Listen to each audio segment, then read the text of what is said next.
আপনি আবার ঘাটে কার জন্য পানি নিতে এসেছেন? ওই শাহিদা কাকির জন্য, বয়স্ক মানুষ তো জল নিয়ে যেতে খুব কষ্ট হয়, তাই আমি আসলাম। আপনি কত ভালো মানুষ, গ্রামের সব মানুষের উপকার করেন।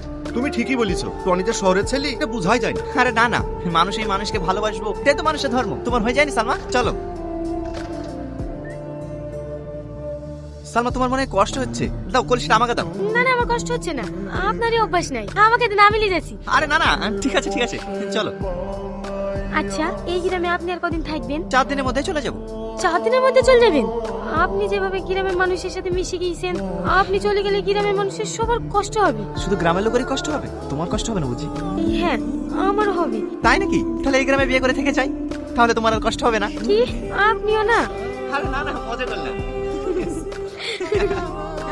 কাকিমা, এই নেন আপনার জল। বাপ, সত্যি তুমি খুব ভালো মানুষ। টনি টনি, আবার সেই মজদুলের বাচ্চাটা অসুস্থ হয়ে পড়েছে। হ্যাঁ, তাই নাকি? চলেন চলেন, ওকে এখন হসপিটালে নিয়ে যেতে হবে।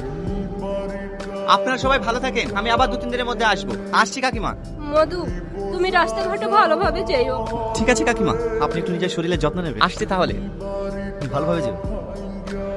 দাঁড়ান দাঁড়ান দাঁড়ান। কি বাবা, তুমি এখানে? হেলেন, এতে কি আছে?